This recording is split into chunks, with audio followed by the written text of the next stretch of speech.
Welcome to the Virtual Center for the Study of the Constitution and Civic Responsibility, an ongoing inquiry into American political origins and evolving institutions.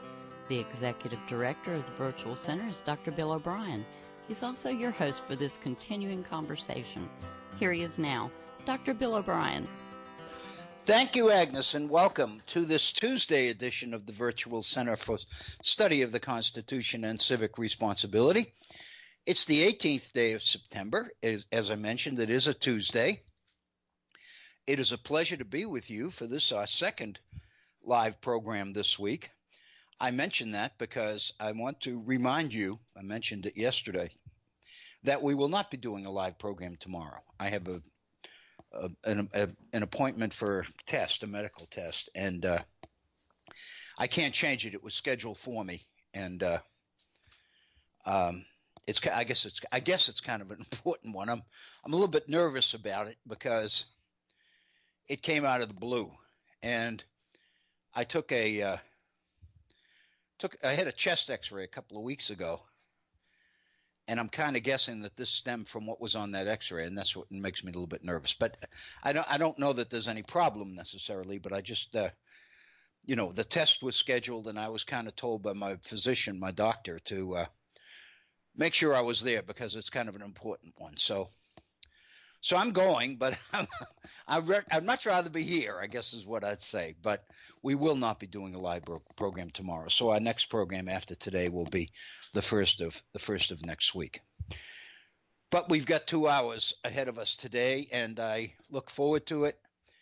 And I welcome you to today's program, and I thank you for your continued support of the program and of Agnes and Bob and the folks at Head On Radio Network, because it's their network that makes this possible for me. I think what you're going to see in today's program, at least at the front end of the program, is just how much I appreciate the opportunity that doing this program presents to me personally. And it's very important to me, but anyway, welcome, and I hope that you enjoy today's program and find it worthwhile and hopefully beneficial. Got a coughing breaks, and I've just started. I haven't even gotten warmed up yet. Let me begin, first of all, by inviting you to share your thoughts with us here on the Virtual Center. We got into some pretty heavy issues yesterday. I wanted to return to one of them at the early on in today's program, the Second Amendment. But before I do, I want to make sure that everybody has our phone numbers, and I want to encourage you to make use of these numbers. If you have something that you feel ought to be said, whether it's a concern or a fear or a question or comment or whatever it might be, on some of the issues that we're dealing with here at the Virtual Center, please know that A, we want to hear from you, and B, what you've got to say is going to be worth hearing. I know that. The other people associated with this program know that, because if you are a listener of the Head On Radio Network and you do, listen to this program and you are inclined to say something, it's because you've got something to say, and we're anxious to hear it. We have 2 phone numbers that'll get you directly into the studios, and Agnes is there today, and she'll get you on the air immediately. The first number is area code 304-574-8178. 304-574-8178. The second number, which is a rather new one, is the same area code, 304-640-2829. 640-2829.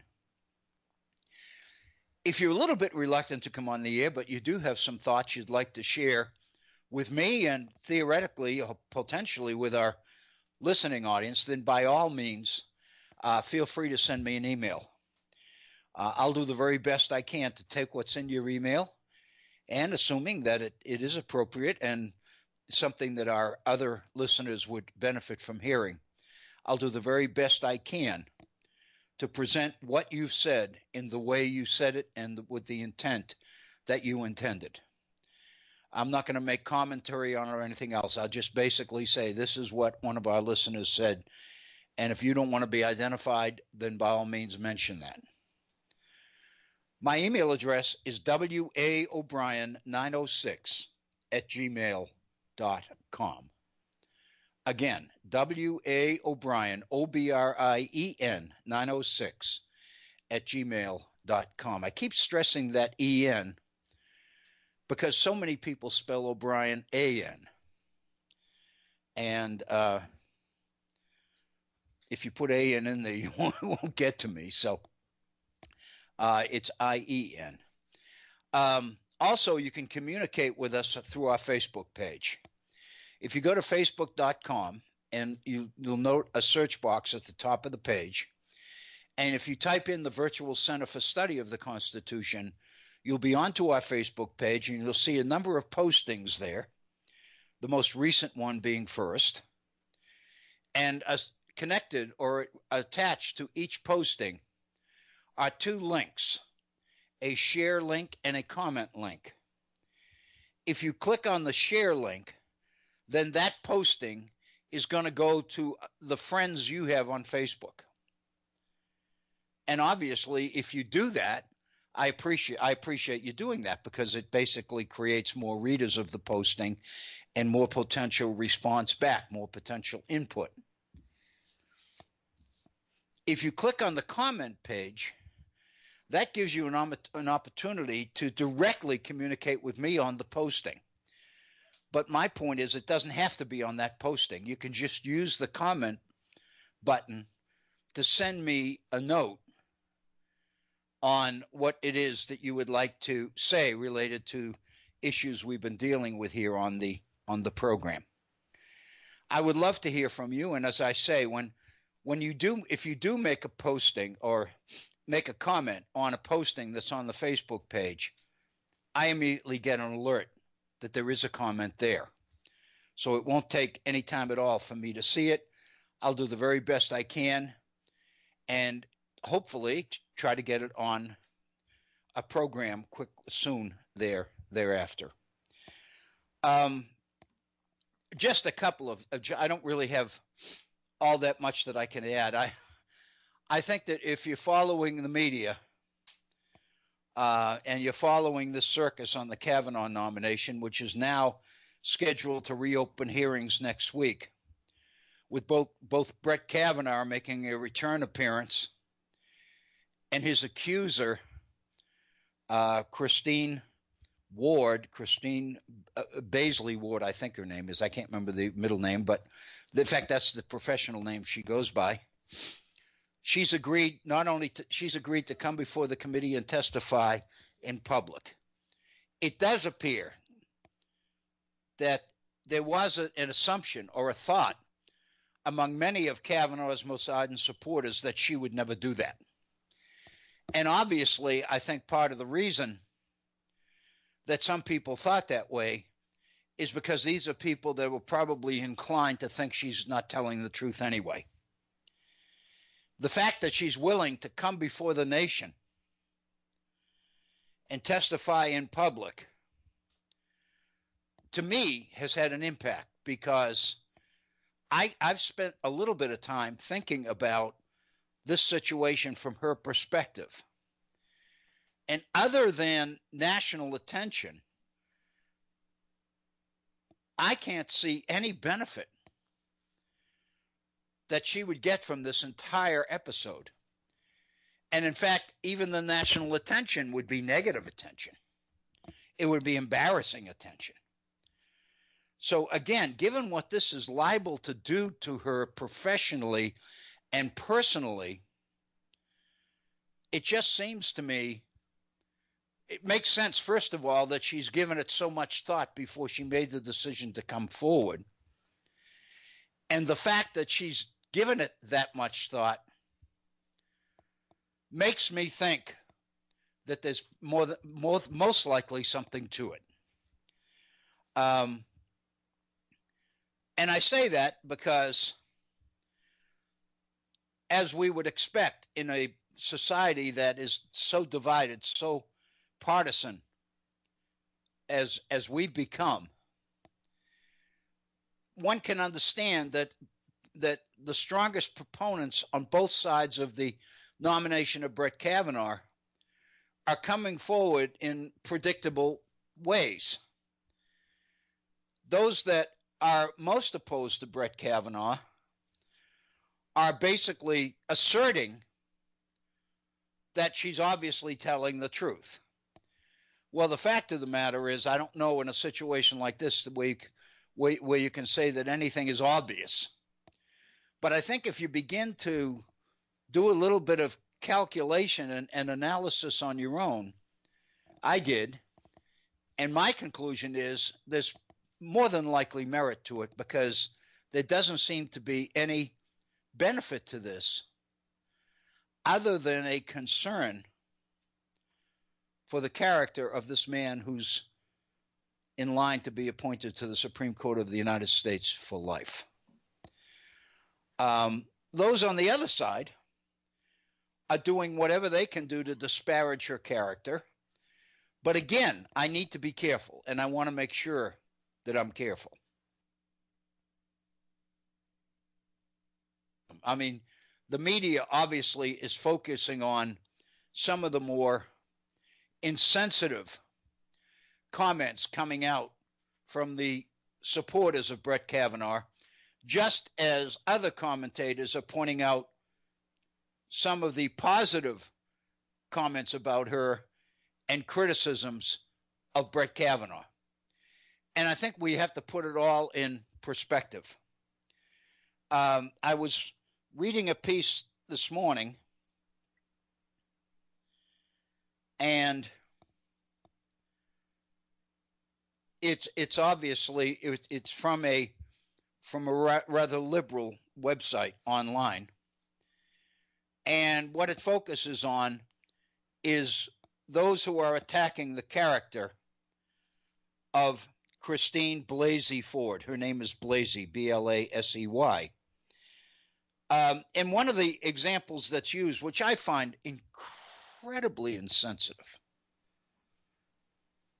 and even revealing, is from a commentator on Fox News, Stephen Miller, not the Stephen Miller that's a White House aide. But he made a comment.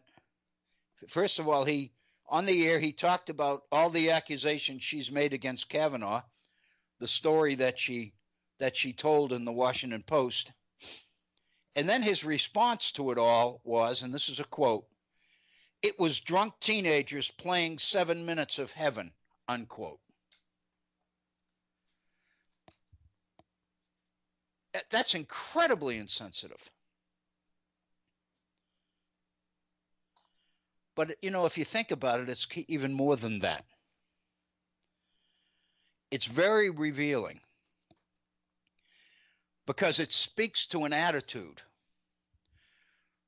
toward, not just toward rape, but just toward the way men treat women anyway, which is really part of the problem that I think what the period we're in seems to be moving in a direction that it may ultimately change that attitude. I think this attitude of it was just young kids having fun for a few, that kind of thing. The implication is it's not abuse. It's not violence, and it is. It's violence against a human being. It's violence against a female human being. And I think that's really part of the issue here. I think that particular comment says more about Stephen Miller than it does about her, than it does about Kavanaugh, than it does about Mark Judge, the third person in the room during this alleged incident. Also, I was sharing with Agnes before we came on the air, I read a criticism of Christine Ward, and I can't remember where I read it. I've just been, there's so much of this online. I mean, it's just overwhelming. But apparently, some media outlet or website or whatever actually went into student evaluations of her teaching in order to pick up what students thought of Christine Ward. And what they found was material that indicated the attitude toward her seemed to be a bit negative. In fact, a couple of students made comments to the effect that we think there's something wrong with this person. She's weird. Well, first of all, I don't care how weird she is, or, the fact that something like this might have happened to her stands by itself. In other words, doesn't matter how weird she is. Nobody, weird, however weird they are, should be subject to this kind of behavior. But the second thing that I would point out is, on further investigation, it turns out that this was a different Christine Ward than the one who's getting all the attention now. It so happens that there are two Christine Wards in higher education in California, and they were looking at evaluations of the wrong one. So that's how frightening this whole thing is. Today's only Tuesday. The hearings are going to resume next Monday. This is going to go on for the next 4 or 5 days. And as we move into the weekend, it's going to get more hot and heavy in anticipation of the start of the hearings. It's going to pull a big crowd, a big audience. This is incredible. And again, you have to wonder, why would anybody put up with this? And then on the other hand, why would anybody accuse a person like Brett Kavanaugh of behavior like this if it wasn't true? And then you see a reference on one of the criticisms of her that she's a Bernie Sanders supporter. And so that would cause some people to open their eyes and say, aha, there's the answer. It's all anti-Brett Kavanaugh. This is all cooked up. And then we have the interview with the media yesterday by Orrin Hatch, in which he made reference to the fact that she was obviously very mixed up. And basically suggested, and then he went in and started to talk about the tremendous character of this particular candidate, and on and on and on. And of course, the reality is, if this incident is true, then that ought to change the general picture of the character. Some people are saying, well, it happened 36 years ago. It happened so long ago that, aren't we living in a society we don't hold what kids do as kids over them for the rest of their life? And so the issue is that because somebody commits a crime or commits a felony or a misdemeanor or something in their teen years, doesn't condemn them for the rest of their lives, or shouldn't condemn them for the rest of their lives. And while you can buy that argument to a point, you got to consider the fact that this particular candidate has denied and denied and denied these kinds of things ever since. So anyway, as I say, I don't really have any insight. I'm just as kind of confused and mystified by the whole thing as everybody else. I hate that a procedure under the Constitution of the United States that is so important to the future of the country, I hate that it becomes entangled in this kind of a situation. I hate it for us. You could almost just throw up your hands and say, what else can happen? So anyway, that's really all I have. And again, if you want to pursue this issue and would like to use our by all means, feel free to do it. Again, we do have the 2 lines. I gave you the numbers. I'll give them to you again at the top of our second hour. But I really don't have anything to say. I mean, it's just there's so much.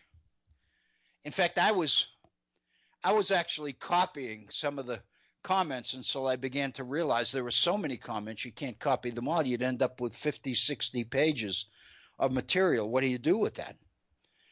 Because it seems like all that the media talks about, editorials, the New York Times editorial board has, it's over and over and over, on and on, wherever you look. I want to talk about something a little bit more positive. I mentioned yesterday that I anticipated that I would be on with Bob Kincaid last night on his program in the evening. And Bob called me, about an hour, 45 minutes before his program began, just after 5 o'clock in the evening last night, and basically asked if I could call in about 10 minutes into the program, just to give him a chance to kind of make introductions and get into the program a little bit. So I did. I called him at 10 after 6 last evening. And we went on mostly about impeachment. We went on until 20 till 8, an hour and a half, nonstop. And I had said yesterday that I was really looking forward to this because it's usually a lot of fun. And it's usually, because I'm dealing with Bob, I usually come away having learned some things. I can't even begin to tell you what my reaction is or was at the end of the hour and a half. I was flying. I can't remember an hour and a half that I've enjoyed quite as much as that for a long time. And let me say, it was about impeachment, and it was about materials that I have been putting together on impeachment, much of them that I've shared here on the air the last week and a half or whatever. So I'm not, I didn't have anything new that I was able to put together just for last night's program, for Bob's program last night. But Bob was able to add so much to what I had. I got to tell you this, because if you didn't hear it, I was just blown away. The very first question that Bob asked me,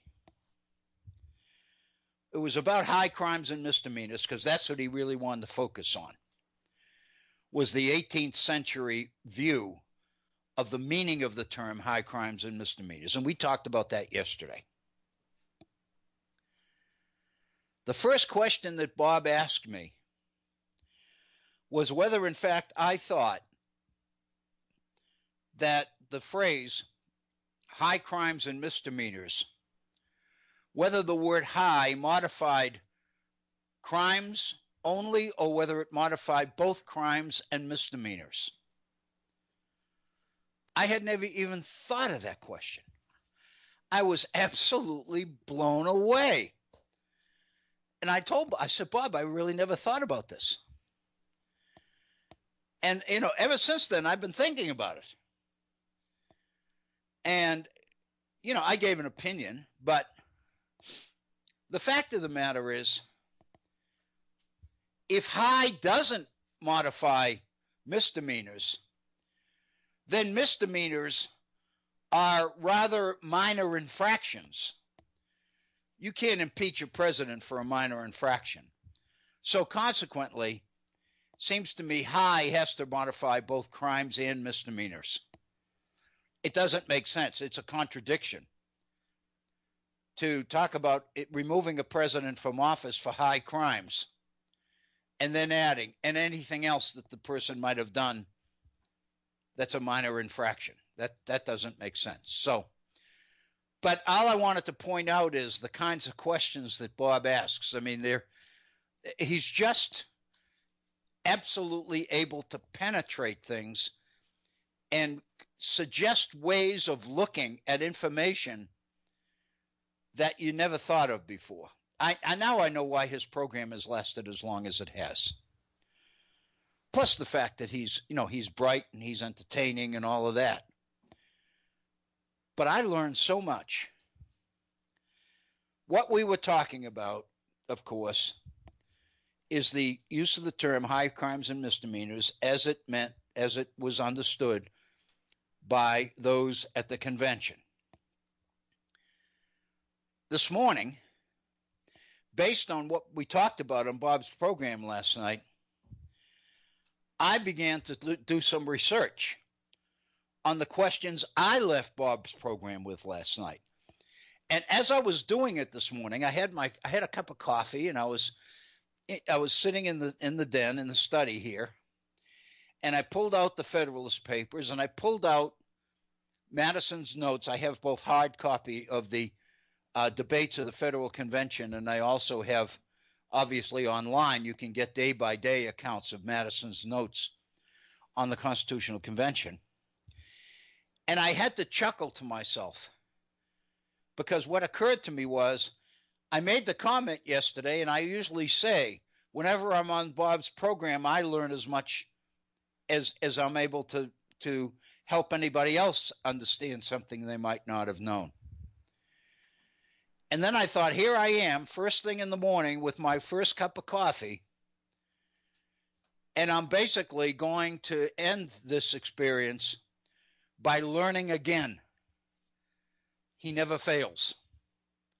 And that was kind of my conclusion. That was about 20 after 8 this morning. So anyway, one of the things that we were talking about, and let me go back and get into a little substantive information here, and then I'll share a couple of things with you that I did find out this morning, which I think are particularly significant. One of the things that came up yesterday was the question of impeaching the president for high crimes and misdemeanors against the state, which was basically the wording of the proposal by George Mason presented to the convention. Madison supported high crimes and misdemeanors as a replacement for the word maladministration, because Madison believed that the word maladministration was too open to interpretation. It was too vague. It gave the Senate to get rid of a president they didn't want or didn't like for what might be very insignificant reasons.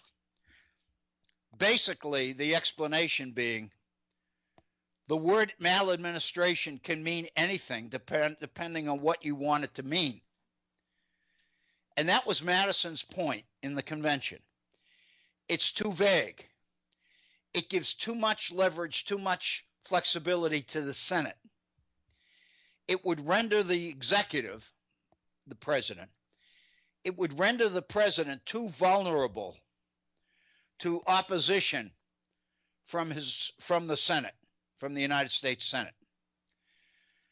So when Mason offered high crimes and misdemeanors against the state as an alternative, Madison went for it. And this is one of the points I made on Bob's program last night. The mere fact that Madison went for it is clearly because, unlike maladministration, Madison was aware that high crimes and misdemeanors against the state had meaning. People knew what it was about. People knew what it meant. It had a history. It had a track record. And of course, we spent quite a bit of time on yesterday's program talking about, some of the examples of that track record and what, where exactly it came from. The reason I'm reiterating this, I know I mentioned it yesterday, and I mentioned it again last night on Bob's program, and now here I am mentioning it a third time. The reason I mention it is because one of the things I did this morning was pick up a wonderful book on the Constitutional Convention that was written by Richard Beeman, a noted historian. The title of his book, and I've made reference to it before here on this program, is called Plain Honest Men. And what Beeman does is go through the summer of 1787, the entire convention, and he's basing what he says almost day to day principally on Madison's notes. In other words, he's into the sources. It's valid stuff. It's informative and substantive stuff. So a number of people, last night the question came up about a good source on the Constitutional Convention. Well, the best source is Madison's notes on the convention itself. The best source for understanding the Constitution and what its supporters believed it was about and how it would work clearly are the Federalist Papers.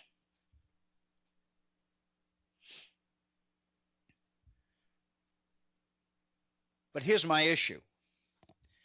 In looking through Richard Beeman this morning,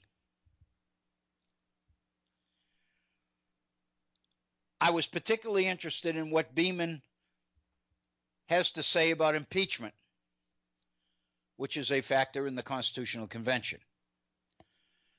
So I looked it up and I went through Beeman's whole book, anywhere that they talked about impeachment. And we talked about that earlier. For example, the issue really first came up on the 20th of July, which is a Friday. And then it didn't come up again until the 8th of September, which was a Saturday session, as they were getting close to the end of the convention. Convention ended on the 17th of September. So on the 8th of September, the impeachment issue was taken up again. And it's on that day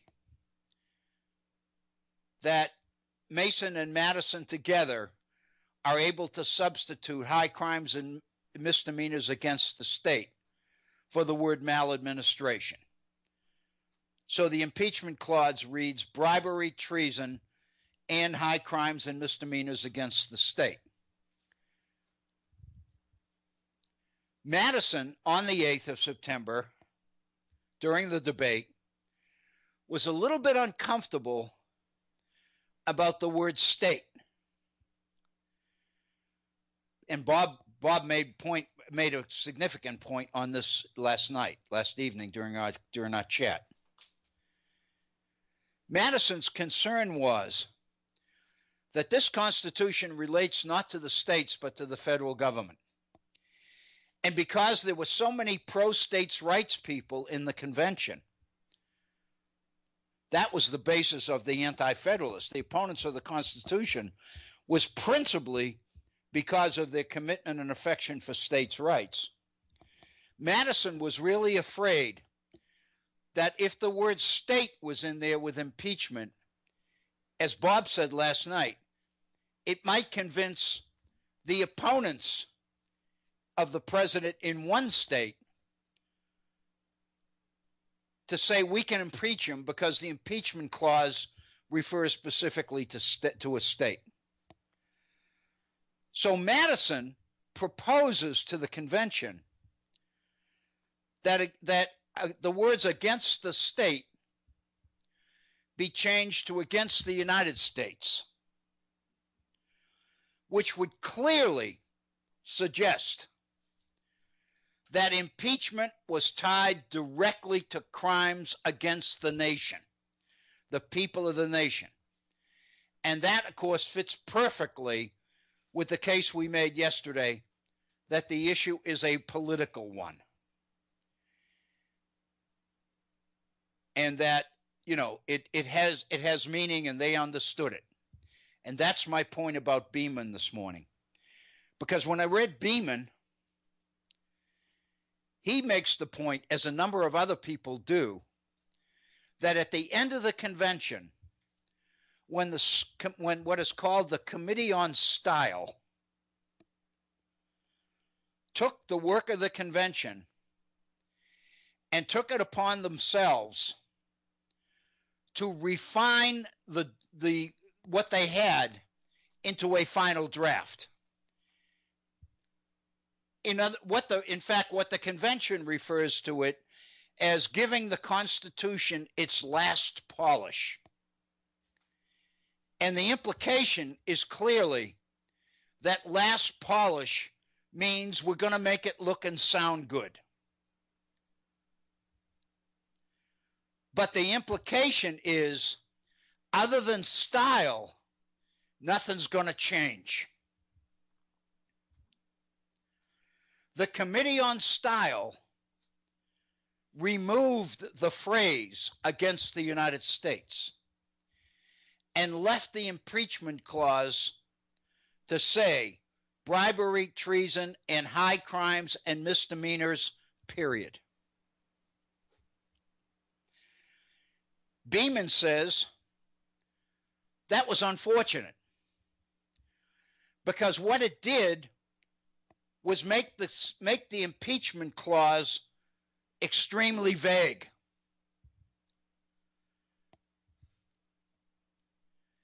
And I've seen, for example, recently, suggestions or arguments to that very point, that President Trump's efforts to try to convince people that in order to be impeached, you have to be found guilty of a crime is only possible. The only reason that he and his advisors can do that is because of the vague nature of the impeachment clause.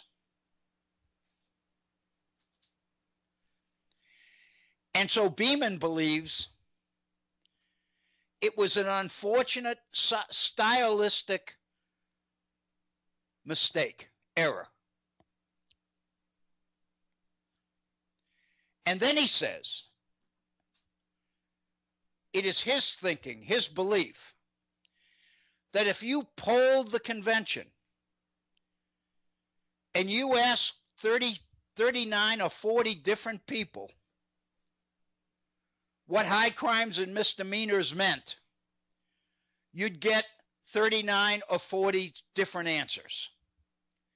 In other words, Beeman is agreeing with the general impression in this particular situation that the clause was rendered too vague by mistake.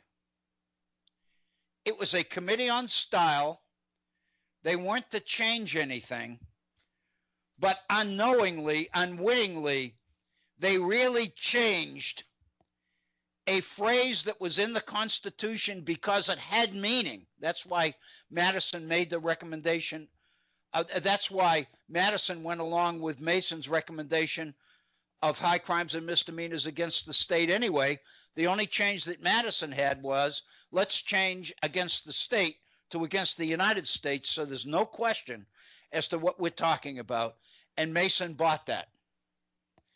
They did it in order to make sure that the impeachment clause was not vague. Beeman's suggestion is, inadvertently, the Committee on Style made it vague again, so that it could be interpreted, would have different meanings depending on what you wanted the meaning to be. Clearly, President Trump and his people want the meaning to be narrow. They want impeachment to be directly connected to the commission of a crime. Because if no crime can be proven, then the president will claim that he's scot-free. He's clear. He's free and clear. It's clear that the founders believed that impeachment was political, that it wasn't connected to criminality at all. You could be impeached without having committed a felony. You could commit a felony without being impeached. That's, I think, the reality. Here's my point. The Committee on Style. I wasn't at this morning a half an hour when it suddenly began to dawn on me, wait a minute. The framers of the Constitution, from what I know about the Constitution, don't make mistakes. They're all attorneys. They're all extremely well-educated people. They all have a knowledge of history. They know what every word means. When they change a word, it's for a reason. So suddenly, it really began to bother me. This change. Because even if the Committee on Style did it, members of the convention would pick up on that, wouldn't they? That's what I was thinking this morning. This kind of a change wouldn't get by. Because members of the convention would point out, you guys are a Committee on Style. You don't change meaning, and this changes meaning. It takes a phrase that has meaning and turns it into a phrase that doesn't. That's vague. They would have seen this. And I thought, well, it's nice to believe that, because I do believe that were very, very aware of every word that they were putting into the document. The best example, the one that I've always used to make that point, is the elimination of the word expressly from the 10th Amendment in the Bill of Rights. The second article of the Articles of Confederation, which the Constitution was written to replace, the second article of the Declaration of the Articles of Confederation states clearly, all powers not expressly granted to the central government nor prohibited to the states are reserved to the states and the people of the states. That article, number 2, in the Articles of Confederation, turned out to be the most important clause, the most important article in the Articles of Confederation. Because what it says is that the federal government only has the powers that this document gives it. If you can't find it in the Articles of Confederation, then the federal government can't do it, and everything else is reserved to the states. The basis of state sovereignty during the 1780s, during the Confederation period, was Article 2 of the document, Article 2 of the Articles of Confederation. When Madison and his committee put out the 10 amendments to the Constitution, the Bill of Rights, that same clause from the Articles of Confederation is one of the amendments sent out to the states for ratification, and it's ratified. It becomes the 10th Amendment to the Constitution. And word for word, it's the Articles of Confederation except for the word expressly. The word expressly is removed. So therefore, the 10th Amendment reads, all powers not granted to the central government, nor not granted to the federal government, nor denied to the states, are reserved to the states. Missing is the word expressly. That becomes huge in the history and development of this country, because it permits, for example, Alexander Hamilton, as Secretary of the Treasury under President Washington, to justify the creation of a United States bank under what is called in the Constitution the necessary and proper clause. Even though a particular power is not given to the federal government, if one of the powers that is given to the federal government needs it, then Congress has the right, government has the right to provide all necessary and proper support for that right. In other words, Hamilton's argument is the federal government has the right to tax. It stands to reason that if the federal government is going to have a regular, steady income, it must have a bank to keep it in. It only makes sense. So suddenly, Hamilton is able to justify the government's power to charter a national bank under the necessary and proper clause. And the only reason that that's possible is because the word expressly is not in the 10th Amendment. The word expressly meant that if you can't find it in black and white in the document, it's not there. The word expressly in the 10th Amendment would negate the necessary and proper clause. It would negate the idea that the federal government has the right to every power necessary and proper to carry out its other powers. They didn't do anything that they didn't know what they were doing. So this idea that the Committee on Style was able to make a significant change in impeachment and nobody in the convention caught it, I can't believe. And then there's something we looked at yesterday on the Second Amendment.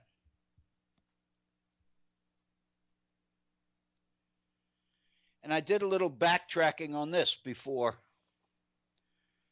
I wanted to make sure I was right before I got on the air and said this. Madison's first draft of the Second Amendment in the Committee on Amendments of the First Congress of the United States. Madison is fulfilling the promise, his promise, of making sure that in exchange for a vote to ratify, he would do everything he could do to make sure that one of the first orders of business of the new government, of the new Congress, would be to put together a Bill of Rights and send these rights, these amendments, out to the states for ratification. Madison drafts the Second Amendment. And this is Madison's draft of the Second Amendment. The right of the people to keep and bear arms shall not be infringed. A well-armed and well-regulated militia being the best security of a free country. But no person religiously scrupulous of bearing arms shall be compelled to render military service in person.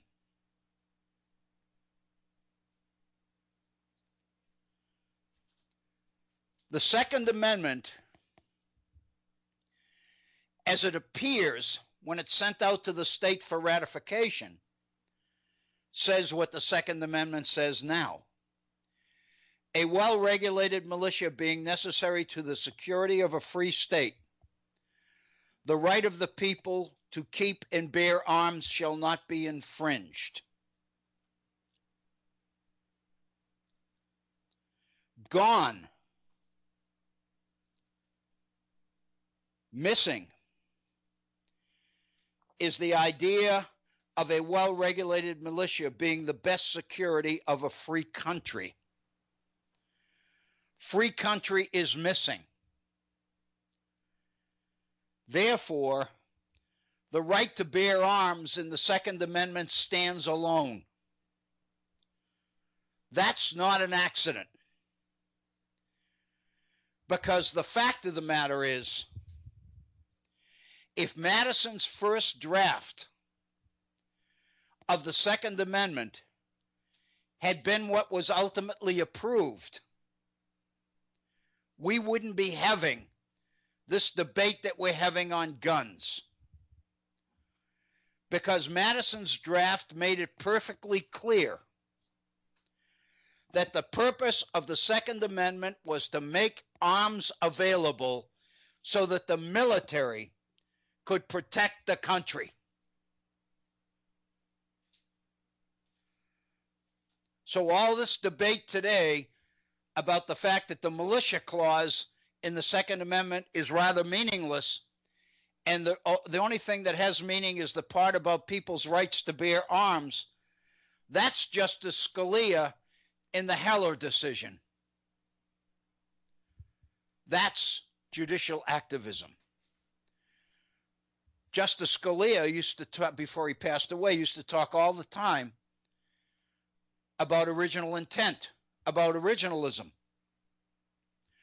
Originalism is what the founders intended.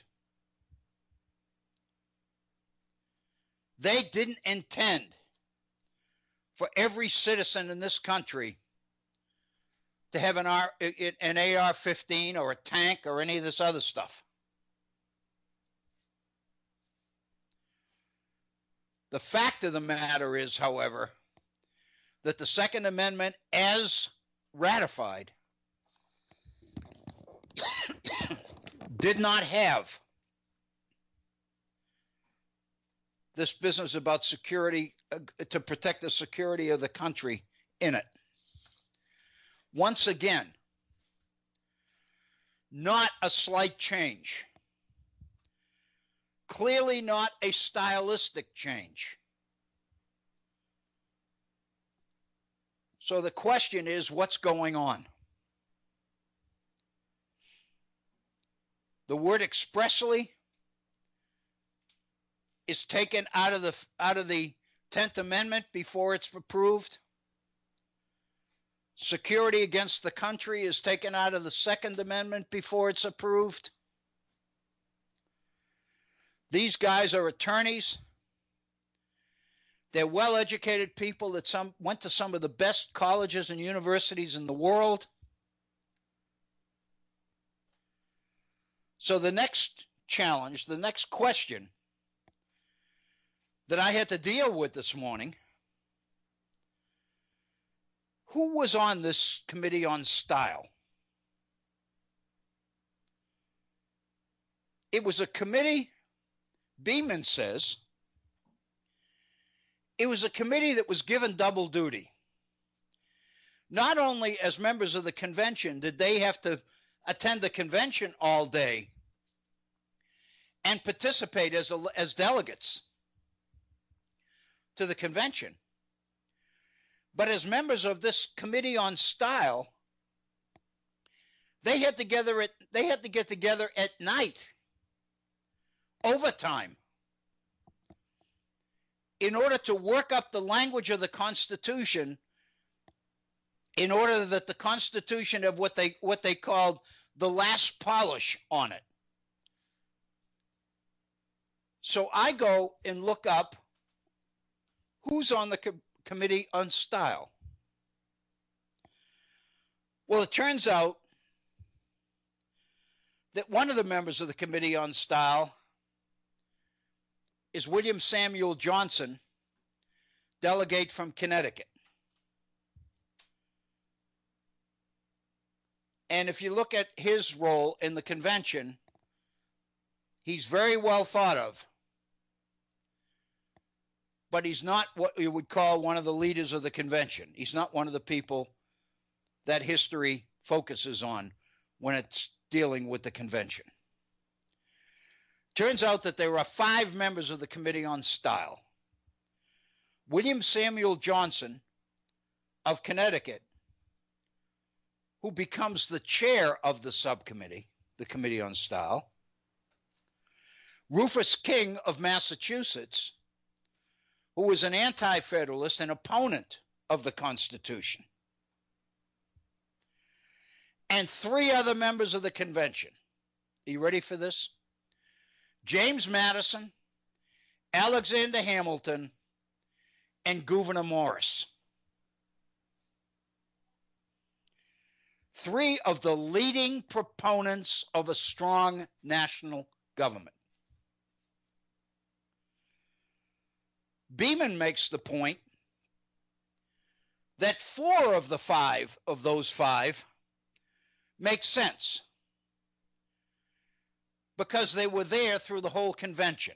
We know Madison was because of his notes. But the fact of the matter is, so also was Rufus King, William Samuel Johnson, and Gouverneur Morris. They were there through the whole summer. And so Beeman's position is it stands to reason that they would be on the Commission of Style, given the responsibility of polishing it up, as it were, because they knew what was in it. They were there for the whole period. But Hamilton was not there for the entire month of August. Hamilton didn't come back to the convention till the first week in September. And on the 8th of September, he's appointed to the Committee on Style. His job is to polish up a document that he hasn't seen for a month.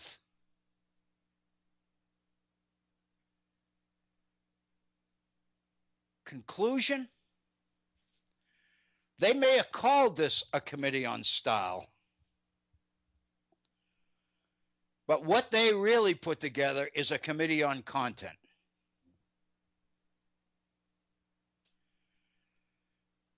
There's no question that Gouverneur Morris did most of the writing. He was a linguist. He was a stylist. Members of the convention talked about the fact that he, like Jefferson in the Declaration of Independence, Gouverneur Morris was the guy that wrote with a flair. The draft of the Constitution that this committee had to work with, the first thing they had to deal with was a preamble to the Constitution. And the preamble to the Constitution, before the Committee on Style got a hold of it, was "We the people of New Hampshire, Massachusetts, Connecticut, Rhode Island, New York, New Jersey, Pennsylvania, Delaware, North Carolina, South Carolina, and Georgia do hereby create the following government." Not really very creative, not really Shakespearean English in any sense. Gouverneur Morris gets a hold of it in style. And what does the preamble to the Constitution say? We, the people of the United States, in order to establish a more perfect union, establish justice, provide for the common defense, promote the general welfare, etc., etc., etc. It's brilliant. It's a testimony to Gouverneur Morris's skill, writing skill.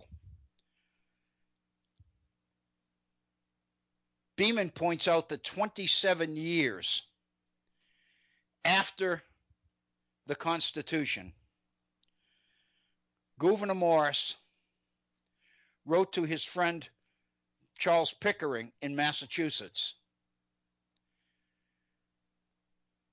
and basically said, the Constitution of the United States was written by the very hand that is sending you this letter. In effect, what Gouverneur Morris is saying, I wrote the final draft of the Constitution of the United States.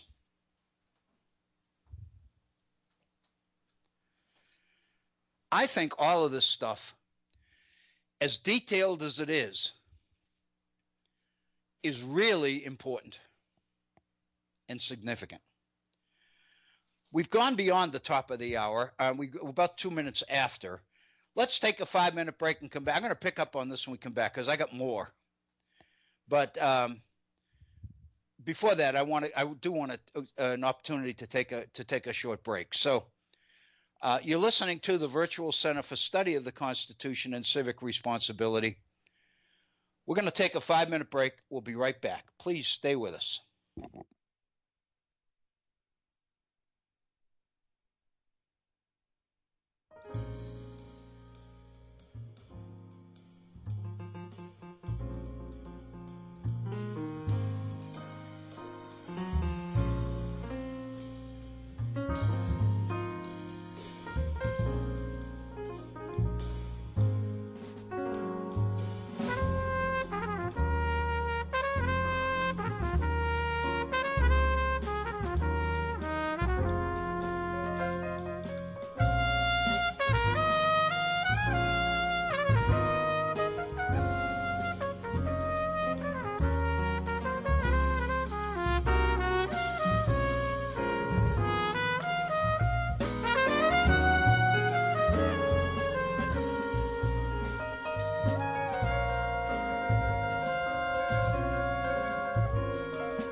We now return to the Virtual Center for the Study of the Constitution and Civic Responsibility. Here is your host, Dr. Bill Obrien. Thank you, Agnes. I just sent Agnes a quick note, say I was ready to go back, and I spelt the word "when" W-G-E-N. So I don't know, what that means. Basically, what it means is I can't type. What it means is I can't type. You can type. It's the board's fault. Yeah. Well. Yeah. But it's Monday. Anyway, Agnes says it's Monday, even though it's Tuesday. Welcome to our second hour of today's program on the Virtual Center. Today is Tuesday, the 18th of September in the year 2018. Of course, we're into the month of September in the year 1787 in our program. So today's the 18th of September, which meant that the Constitutional Convention would have adjourned in 1787 yesterday on the 17th. Let me share with you our phone numbers, because I'd love to hear from you. I really would. If you'd like to get on the air with us and share your thoughts, we have two lines into the studios. Area code 304-574-8178 and 304-640-2829. Either one of those numbers will get you directly into the studios, and Agnes will get you on the air.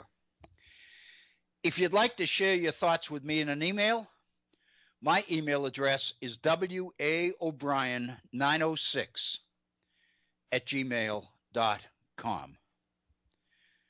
And again, that's Obrien, O-B-R-I-E-N, 906.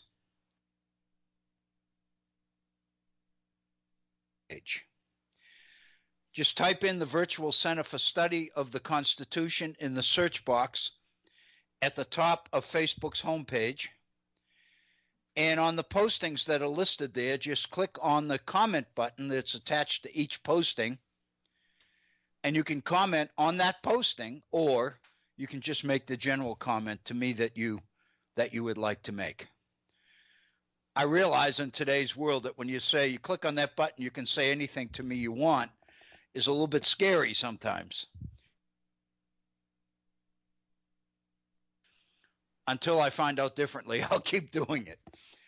But again, we've been talking about, we started with impeachment, but basically we've been talking about, for the most part of our first hour, the Committee on Style, that really put what Madison's notes refer to as the last polish on the Constitution. Most people who have studied the Constitution don't put a whole heck of a lot of credibility on the Committee on Style, because basically it just made sense that once you put the ingredients, the information, you make the changes and fight it out and make the compromises necessary to get the first draft of the document down. Then what you do is you give it to a committee to polish it up and make it look good before you send it out to the general population. That makes perfect sense. And the title of this committee is the Committee on Style, and that's exactly what its mission was to polish up the Constitution and make it look good. The implication of that is that it's not supposed to change meaning. But there seems to be every indication in the world that in this particular case, this particular Committee on Style was very, very focused on meaning.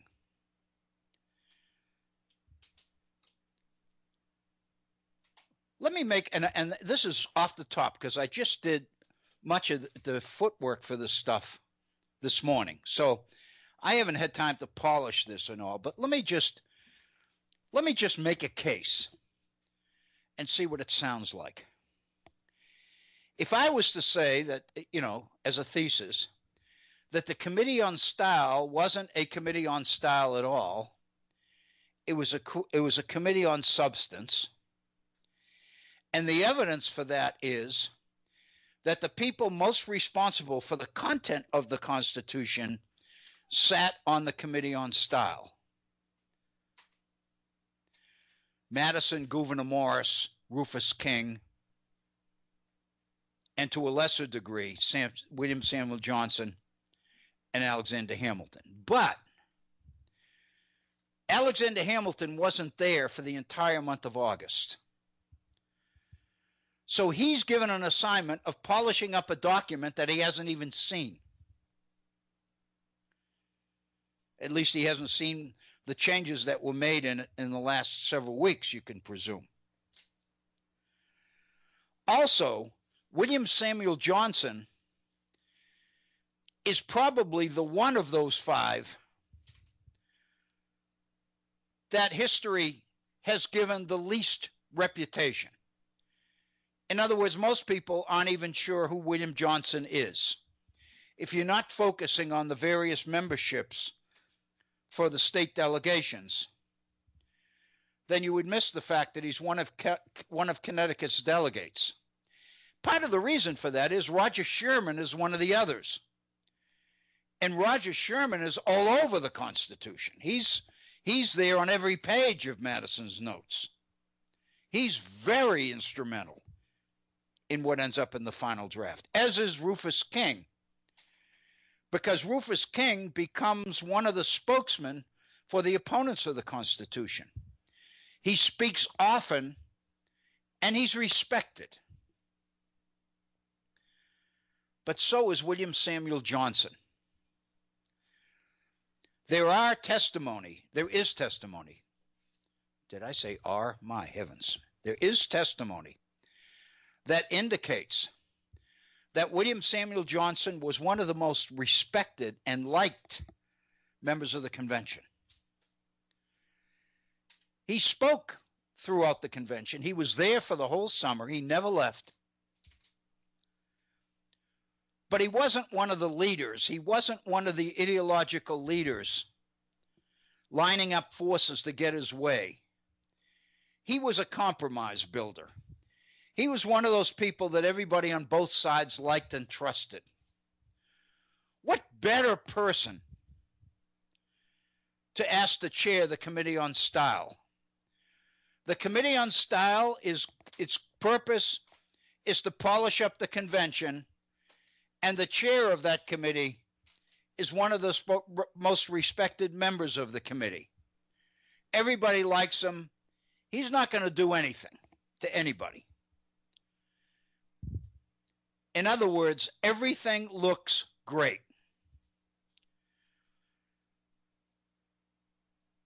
However, one of the members of the committee is James Madison, who wrote the original Constitution, the Virginia Plan. Another one is Gouverneur Morris. And both of these have established the record throughout the summer as two of the strongest advocates for a strong central government in the entire convention. And they participated throughout the summer. They were leaders of that particular group of people, the so-called Federalists. And they're on the Committee on Style? Well, turns out that Gouverneur Morris has a reputation of being a great writer, a fabulous writer. He's got polish and style, and to a lot of people it makes sense that on a Committee of Style he belonged there because he was about the most stylistic writer in the convention. And said Gouverneur Morris was the best appointee on the Committee on Style. He should have been there because he was the best. But then there's Alexander Hamilton. Alexander Hamilton made his splash in the middle of June when he took the floor one day and made his case for a monarchy, made his case for the beauty and the effectiveness of the British Constitution, principally because It was built around a king. Hamilton told the convention that he wasn't impressed with the Constitution of the United States as it was taking shape because it wasn't nearly strong enough. Because he didn't believe that the people could be controlled unless you had a monarchy. Unless you had not just a more powerful government than the Articles, unless you had an all-powerful government.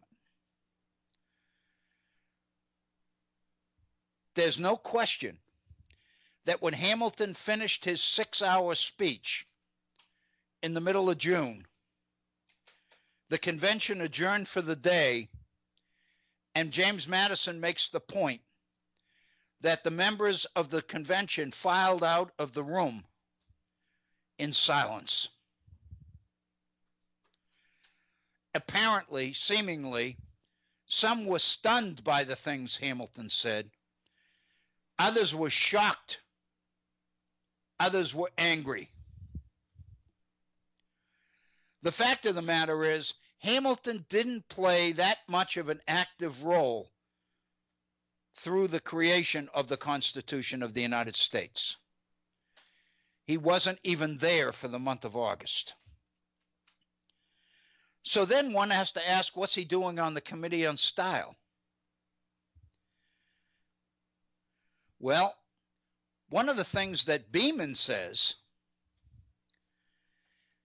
Richard Beeman says, is that Hamilton had a reputation for being brilliant. Accomplished attorney. He was smart. He was shrewd. He was analytical. He was really quite well thought of in that way. And so Beeman's suggestion is that's probably why they wanted him on the committee, because he was that sharp. But it's a committee on style. Unless it isn't a committee on style.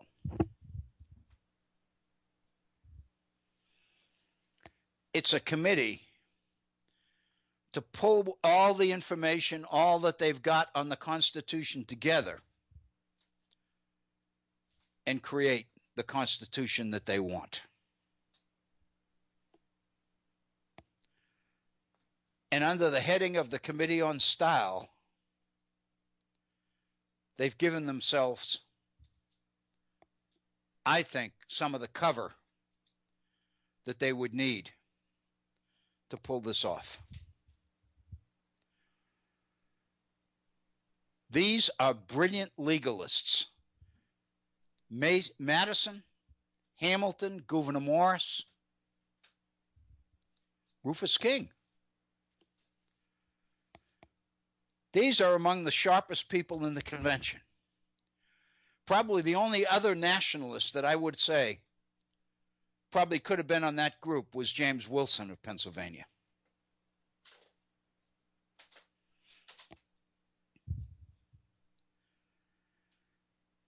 Here's a point, though.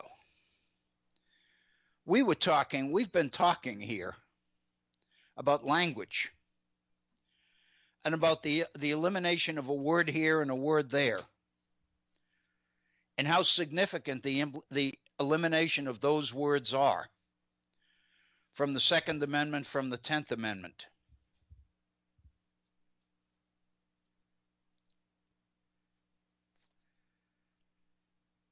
And I think you have to go back to Hamilton. And if Hamilton was thought of as being that bright and that analytical and that sharp, then nothing that comes out of that committee is there by mistake. What I'm saying is the fact that high crimes and misdemeanors against the state, against the United States, comes out at the end as high crimes and misdemeanors, period, is not an error. It's not an oversight.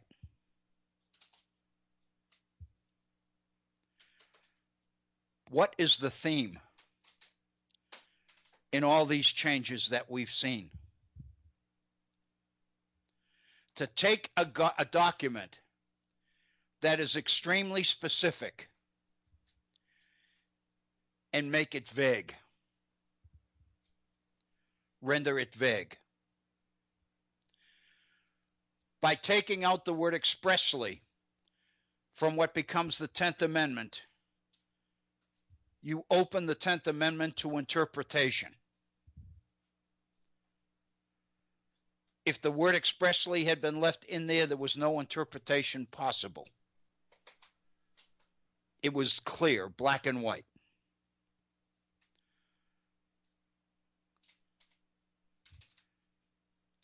I would suggest the same thing is true with the Second Amendment about a well-regulated militia to defend protect the security of the country. By taking out security of the country, you basically leave the Second Amendment vulnerable to interpretation, to later interpretation. I'm not sure that the founders intended that interpretation goes so far as Scalia's majority opinion in the Heller decision took it. To make the first phrase second and the second phrase first. It seems to me it was a little bit, goes a little bit beyond. Hamilton was the biggest advocate in the room, in the convention, for monarchy, for an absolutely strong government. He had no faith. He said many times when he was there that he really didn't think this could work. You had to have something much stronger. Only a government with power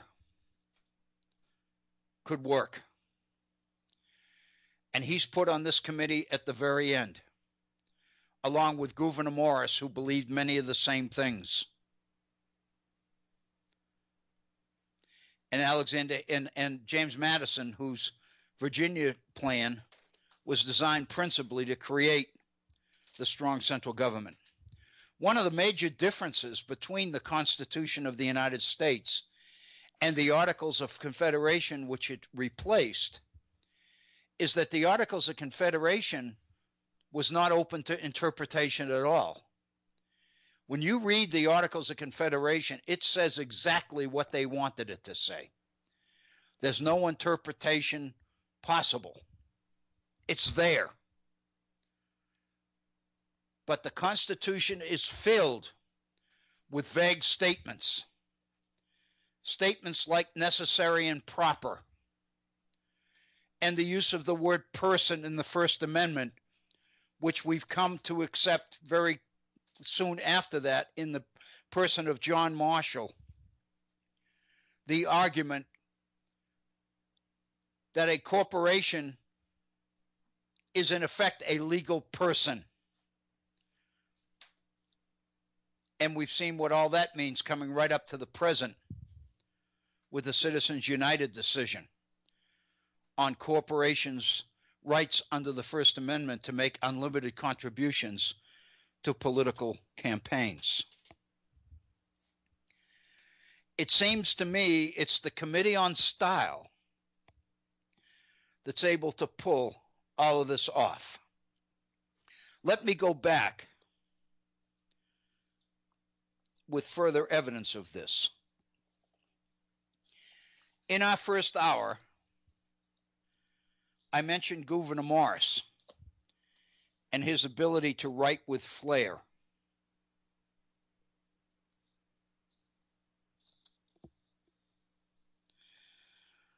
Let me give you an example by going back to the preamble. I basically paraphrased what the preamble said, but I was almost exactly right. The Committee on Detail, which is the committee that kept the notes, that becomes the major first draft of the Constitution, which is given to the Committee on Style to polish up.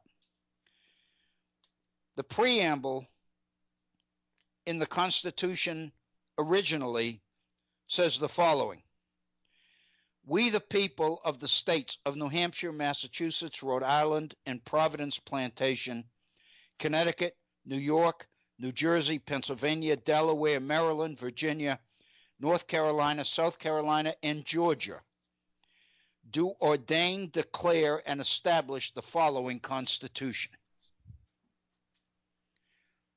There's not much style to that, is there? When Gouverneur Morris gets a hold of it, he comes up with the preamble we have today. We, the people of the United States, in order to form a more perfect union, establish justice, ensure domestic tranquility, provide for the common defense, promote the general welfare, and secure the blessing of liberty to ourselves and our prosperity, do ordain and establish this Constitution for the United States of America. There's no question. It's a hell of a lot more impressive than the original draft.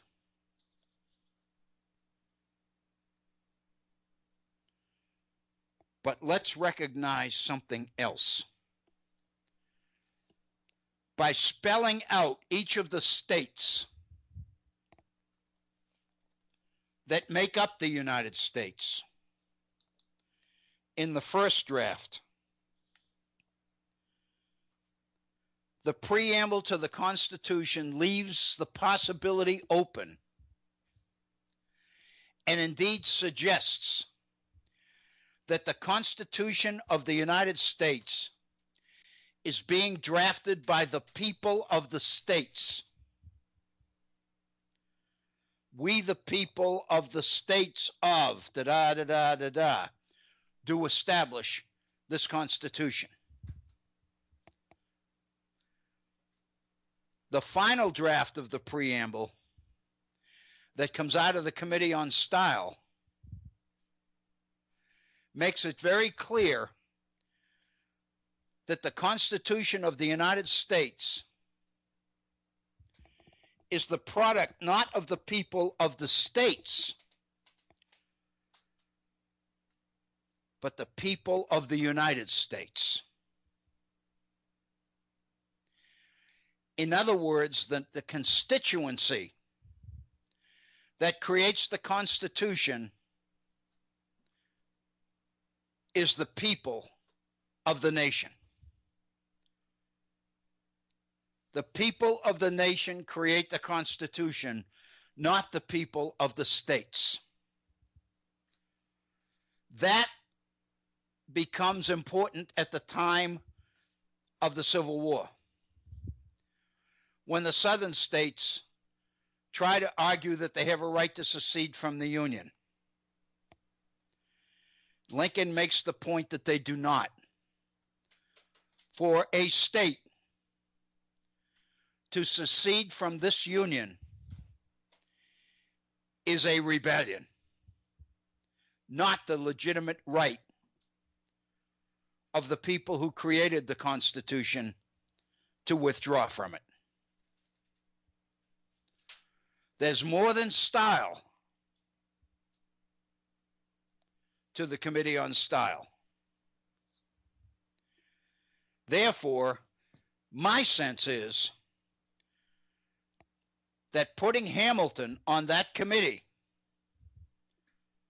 along with Gouverneur Morris and James Madison and the others, basically was a way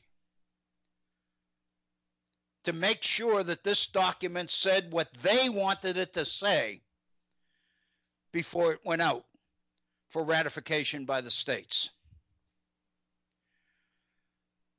The one thing I'm sure of is there's nothing that slips by this Committee on Style that was a mistake.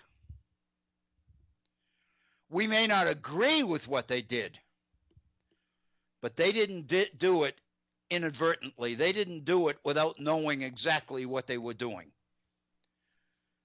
And that's Alexander Hamilton. And if you don't believe it, consider the Federalist Papers. 85 papers most of them written by him,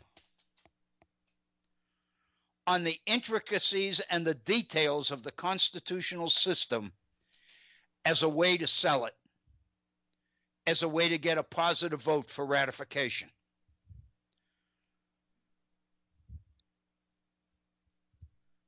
I think what we're seeing here is something very significant.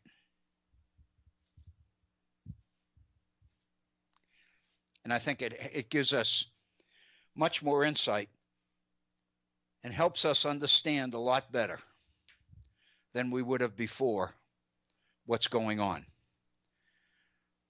I guess the best thing I can say to close off this particular subject and this particular topic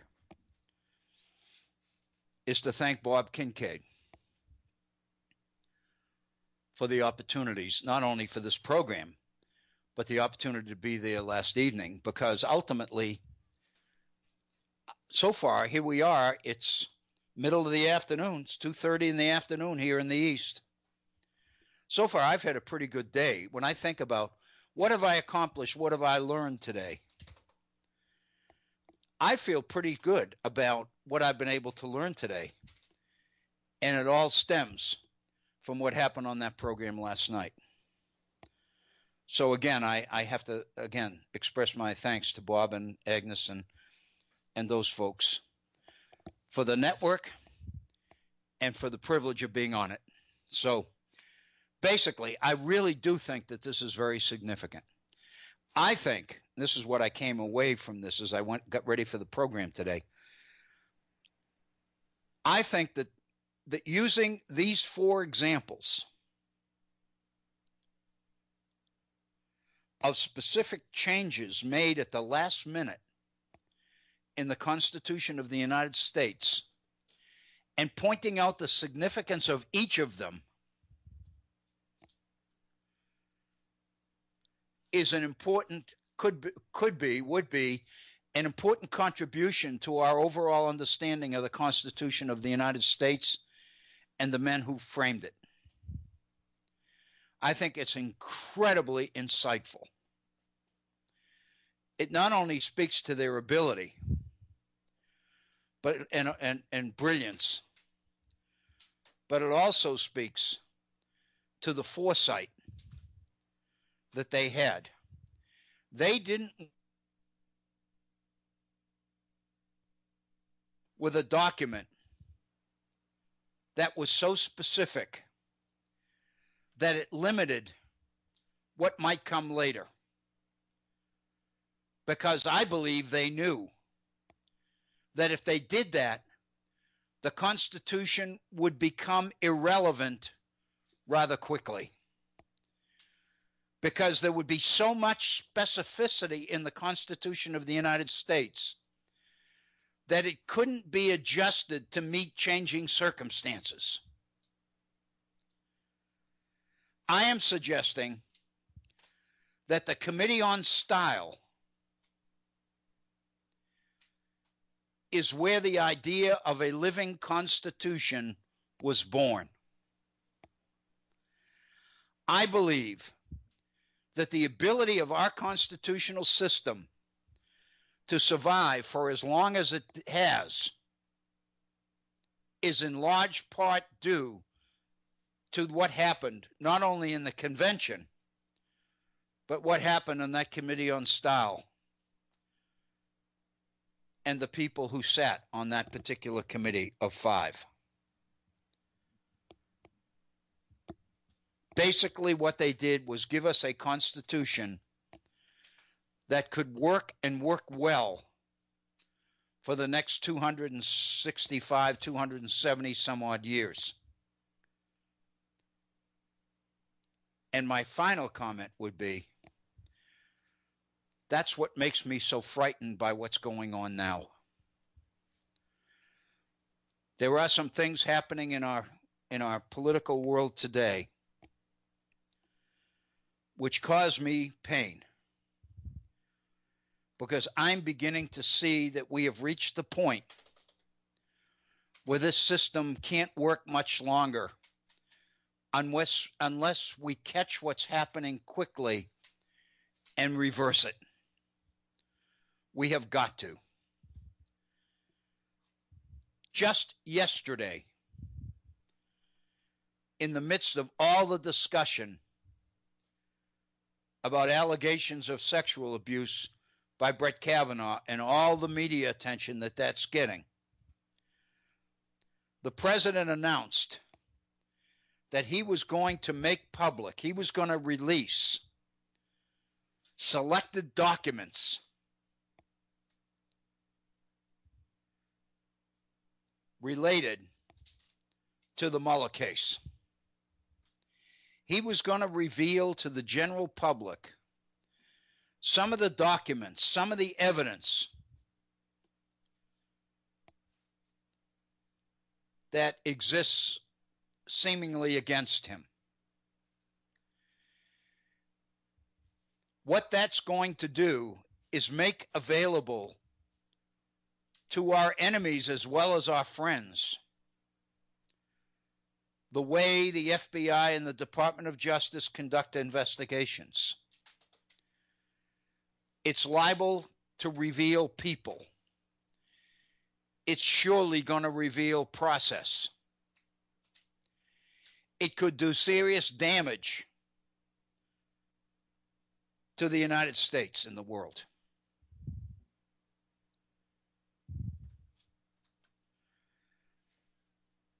There's no question that it could be a problem. In fact, it's obviously intended to create a problem for the special counsel, for Robert Mueller. It's going to make the case against the president a bit more difficult to pull together. In that sense, it can be viewed clearly as somewhat of an abuse of power, because the purpose of this is to inhibit an ongoing investigation of him. The impeachment clause in the Constitution of the United States assigns the responsibility of such investigations. Bob made the point during our conversation last night, Bob Kincaid, that the way the impeachment clause reads implies the right to investigate. In order to make the case, you've got to be able to pursue and collect evidence. In order to do that, you've got to be able to investigate the president. If impeachment can work, you've got to be able to put together the case, which kind of refutes the president's argument and Brett Kavanaugh's argument that the president of the United States should be and is immune from this kind of investigation. He can't be. So in a sense, what we're seeing is, I think, examples of serious damage being done to various facets of our political fabric for interests that are clearly self-interest, that are personal. And I really worry about it. But I do believe that much of this material that we've been over today seems to me to indicate or reveal very, very important things. In a sense, what we've done with the Second Amendment and the elimination of protecting the security of the country from the Second Amendment basically renders the Second Amendment amenable to change, to reinterpretation, or to different interpretations. As written, it was extremely specific. This group of men sitting on the Committee on Style We're not about to make changes in style without knowing fully the ramifications of the changes they were making in meaning. And when you look at the makeup of the committee, and then you look at the kind of changes that came out, there's a symmetry there which is unavoidable. My sense is I don't know anybody that's made it yet. And I think it's a significant need in order to better understand some of the things that are going on there. We don't have all that much time left. We got a little bit more than 15 minutes left in our program today. We got about 16 or 17 minutes. If I can, first of all, I want to recommend an article to you.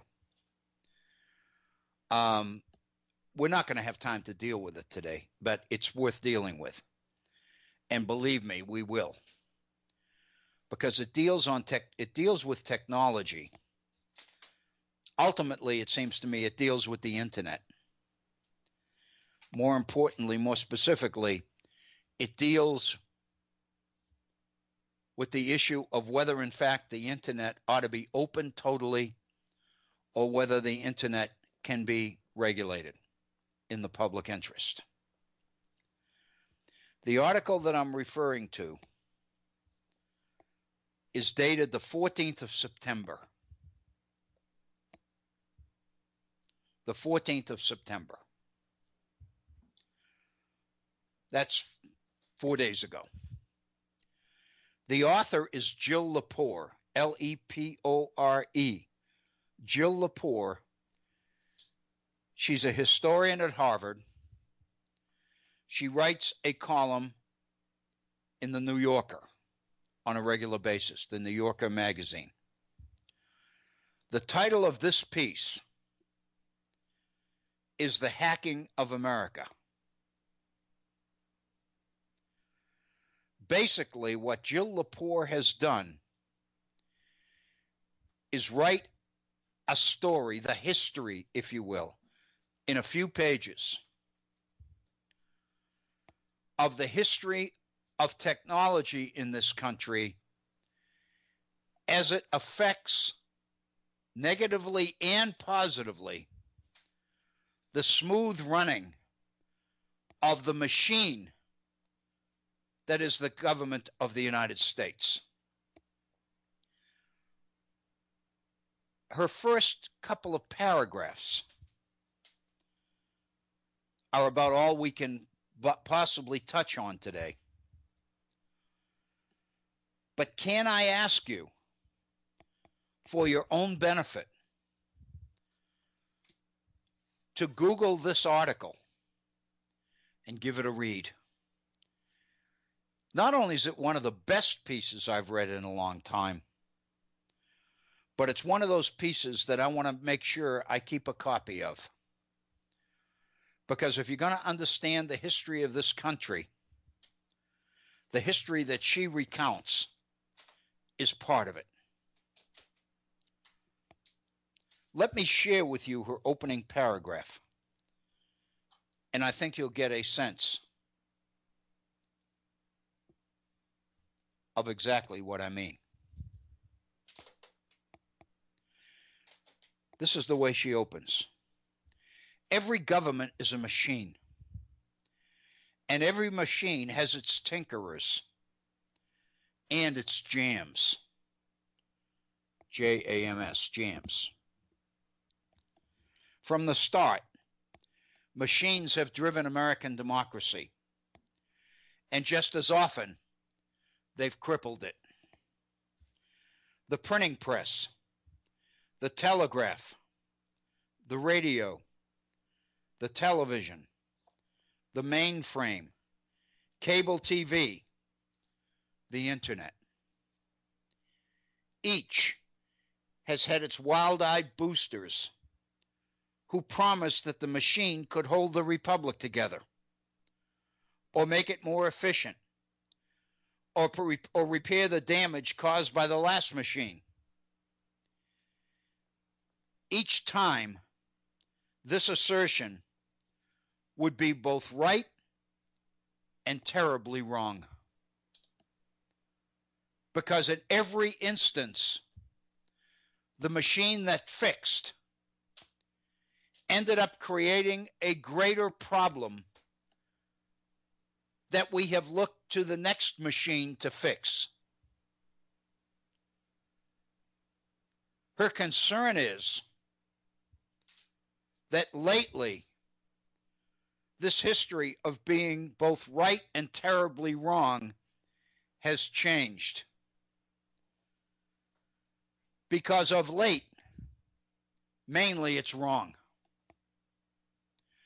Chiefly because the rules that prevail over the internet were devised by people who fundamentally don't believe in government at all. They are libertarians in the ideal sense.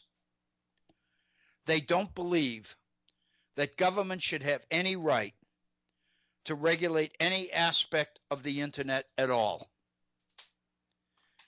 Yet what she points out is that the history of communications in this country, the history of the machines that have been developed through our history to connect us,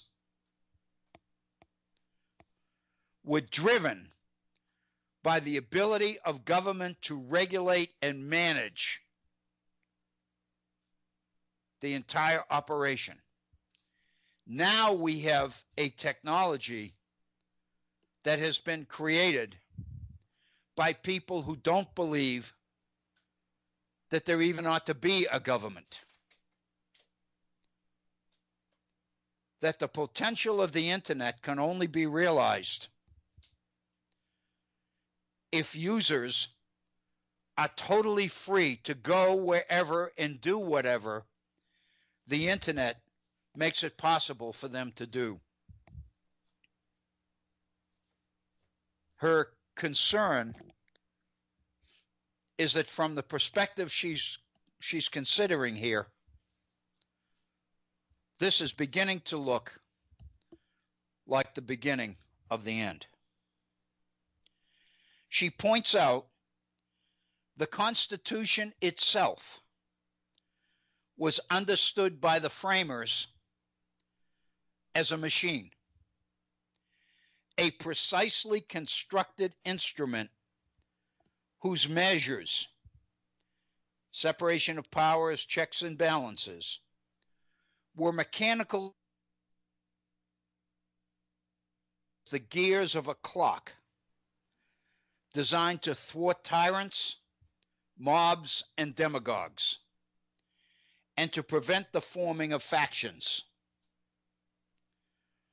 Once those factions began to appear, she says, it became clear that other machines would be needed to establish stable parties.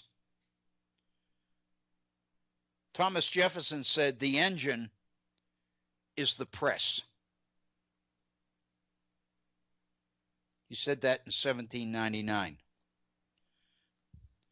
In the little bit of time we got left, we've only got less than 10 minutes left. I want to focus on that paragraph a little bit, on those two paragraphs a little bit. Because about 2 years ago,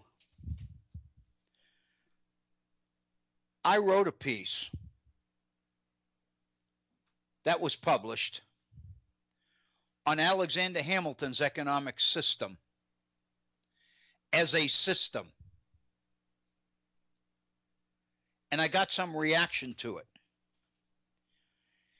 Basically, what I was arguing was that the only way to understand the economy, as Hamilton put it together, was to recognize that it was intended, it was designed to function as a machine, as a system.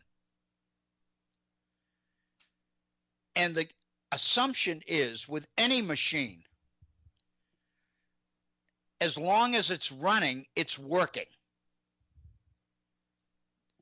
The challenge is to be able to anticipate problems before they become problems. In other words, anticipate problems before they jam up the machine and stop it. So the logical conclusion or assumption that I was trying to make was that the only way to understand the economy is to recognize the interrelationships of the parts that enable it to function.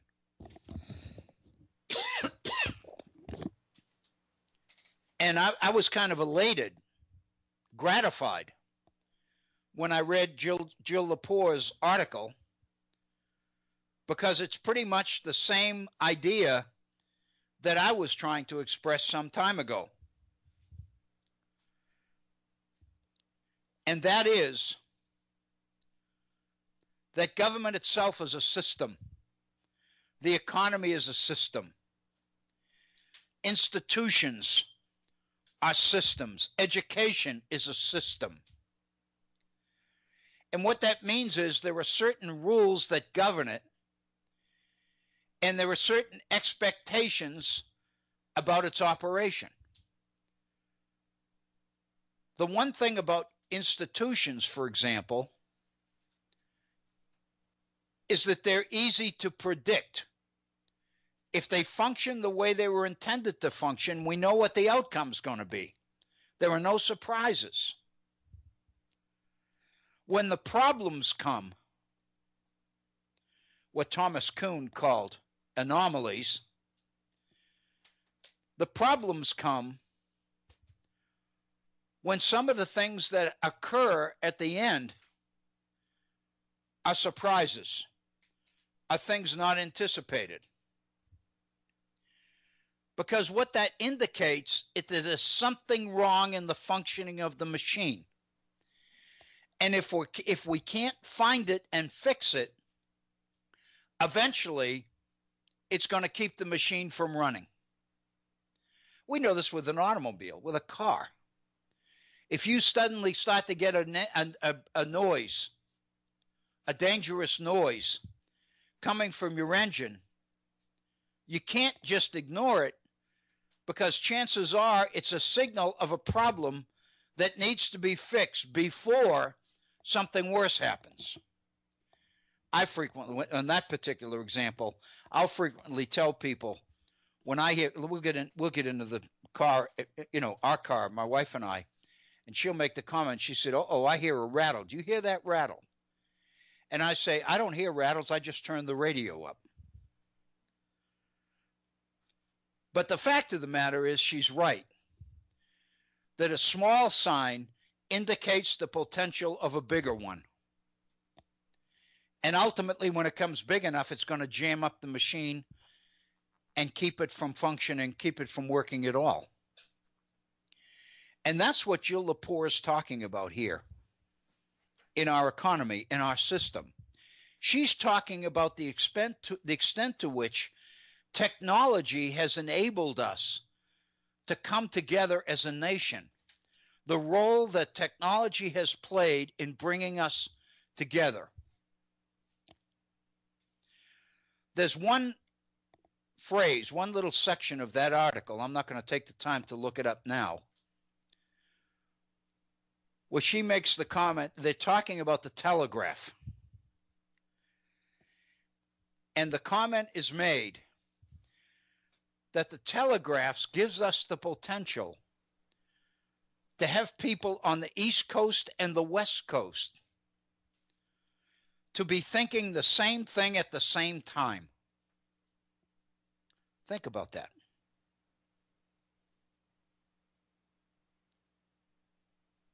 To be thinking about the same thing at the same time. That was a breakthrough. I can remember growing up. I mean, this is what that reminded me of. I don't know how many people remember. I'm dating myself here incredibly. But there used to be a person on NBC television named Dave Garroway. For many years, toward the end of his career, he was the host of the Today Show. Years and years ago. Used to have very big dark rimmed glasses, if you can picture what he looked like. Before he got into the Today Show, Dave Garroway used to host a Sunday afternoon program on NBC. This is before the NFL dominated all the networks on weekends. And what I remember about that program was that they would have on-site reports from around the country, live reports from Salt Lake City, Dallas, Texas, Miami, Florida, Los Angeles, New York. And I would sit in my home in Boston, and I would watch this. And I didn't even know if I was in my teens, because I can't remember when this exactly was. I'm guessing if it wasn't it was probably in the mid-50s. So I was probably, 12, 10, 11, 12, something like that. We used to watch it together, the whole family. We had a television very early on, one of the old black and whites. And I can remember watching it on a Sunday afternoon and thinking to myself, it's unbelievable that I can sit here in Boston and I can see what's happening in New York City right now. Almost like I was there.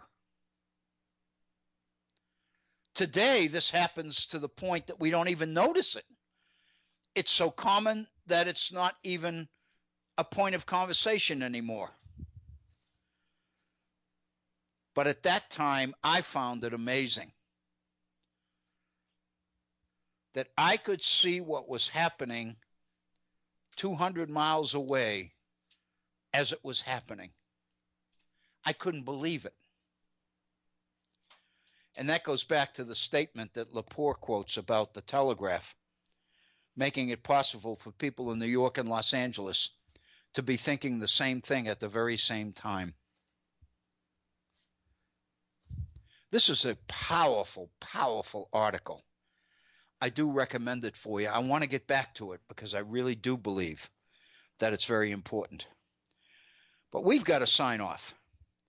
We got like 1 minute left in our time together today. And let me use it to remind you that we will not be doing a live program tomorrow. So the next time that we'll get together here at the Virtual Center will be the first of next week, if everything works out the way we plan, the way we hope. Again, I've got to thank you for your continued support of Bob, and thank them, not only for last night. I think probably more than half of today's program was based on what happened last night, but just the opportunity to be on the network because they've put in the sweat equity to even set up the network. I'm so appreciative. I'm so appreciative of you and the support that you continue to give them and to give this program. I hope you have a wonderful rest of the week. And if everything works out according to plan, we'll be together again next week. Thank you so very, very much. I think about you often, and I hope you have a great week. Thank you.